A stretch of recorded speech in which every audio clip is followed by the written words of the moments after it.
बिस्मिल्लाहिर्रहमानिर्रहीम। दोस्तों, एक नई वीडियो के साथ आपकी खिदमत में हाजिर हूँ। इस वीडियो के अंदर मैं आपको बताने जा रहा हूँ अस्करी बैंक के कार लोन के बारे में।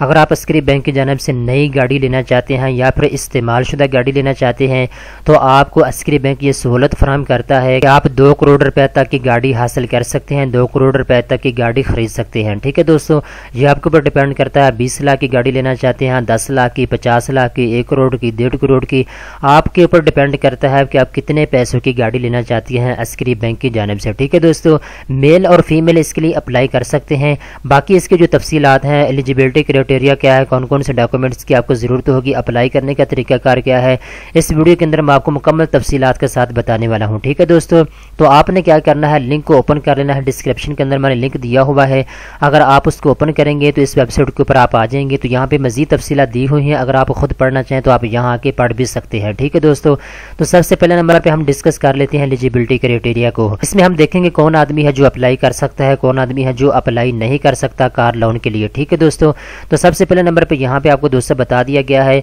आपने 7 सालों के अंदर अंदर अपने पैसे को वापस करना होगा। जितने भी पैसे आप लेंगे कार लोन के लिए, जितने भी पैसे आप लेंगे अस्करी बैंक से गाड़ी खरीदने के लिए, ठीक है दोस्तों, तो आपने 1 साल से लेकर 7 साल के दरमियान के अरसे में अपने पैसे को वापस करना होगा, महाना किसके साथ। ठीक है, आप चाहे तो 4 साल के अंदर पैसों को वापस कर सकते हैं, चाहे तो 5 साल के लिए, चाहे तो 2 साल में। ठीक है दोस्तों, इसके बाद मिनिमम एज के बारे में आपको यहाँ पे बता दिया गया है। अगर आपकी एज 21 साल है तो आप इसके लिए अप्लाई कर सकते हैं। ठीक है दोस्तों, अगर आपकी एज अभी 21 साल से कम है तो आप कार लोन के लिए बिल्कुल भी अप्लाई नहीं कर सकते।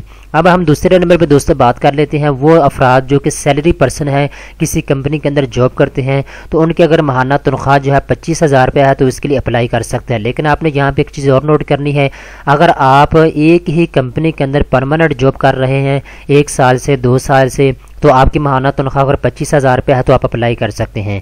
दूसरे नंबर पे दोस्तों आपको ये बता दिया गया है, अगर आप कॉन्ट्रैक्ट बेस पे किसी कंपनी के अंदर जॉब करते हैं तो फिर आपकी महाना तनख्वाह 40,000 रुपया होना लाजमी है।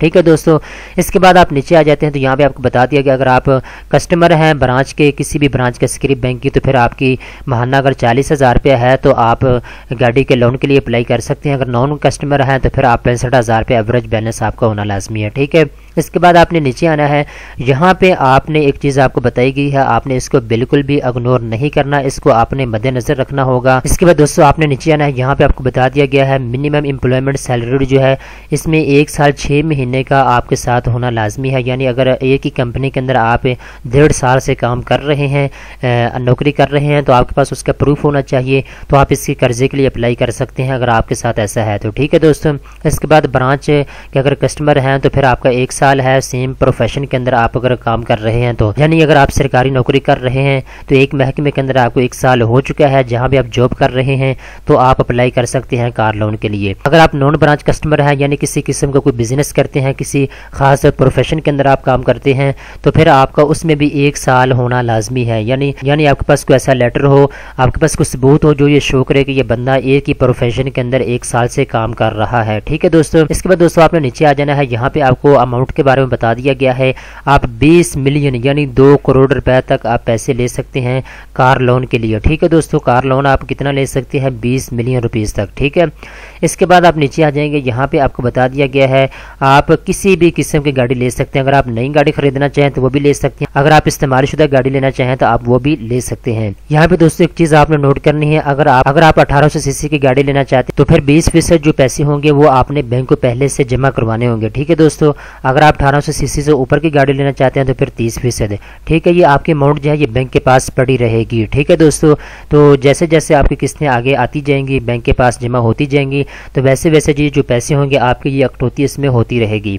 ठीक है दोस्तों, ये आपके पैसे जो है ज़ाया बिल्कुल भी नहीं जाएंगे, ये आपके इसमें जो आपके महाना किस्त के साथ अदा करेंगे उसके अंदर ही आपके अदा हो जाएंगे। ठीक है, इसके बाद आपने नीचे आ जाना है, यहाँ पे आपको बता दिया गया है। इसके बाद दोस्तों आप नीचे आएंगे, यहाँ पे आपको बता दिया गया है मार्क्स ऑफ रेट से। यहाँ पे आपको बताया गया, ये भी चीज़ें काफ़ी नोट करने वाली है, उससे जो सर्विस चार्जेस लिए जाएंगे वो 4% लिए जाएंगे। ठीक है, इसके बहुत से लोग जो है सूद की मद में कहते हैं कि ये सूद है, यानी ये आपको जितने पैसे आप लेंगे इस बैंक से, अस्करी बैंक से कार खरीदने के लिए, ये उसके अलावा आपको 4% जो है वो अदा करने पड़ेंगे। ठीक है, इसको आप सर्विस चार्जेस कह रहे हैं, जो बैंक इतनी मेहनत करता है, उसका स्टाफ पीछे बैठा हुआ है, इसके ऊपर काम कर रहा है आखिरकार बैंक वाले जो है उनको नौकरियां भी देते हैं, उनको पैसे देते हैं महाना, तो आप ऐसा समझिए कि ये बैंक के सर्विस चार्जेस हैं। ठीक है दोस्तों, इसके बाद दोस्तों आपको यहाँ पे बता दिया कि नॉन ब्रांच कस्टमर अगर आप हैं 1 ईयर कैबिर है तो आपका 4.5% के हिसाब से आपसे पैसे काटे जाएंगे। ठीक है, तो ये डिटेल यहाँ पे दी हुई है, आप इसको खुद पढ़ सकते हैं।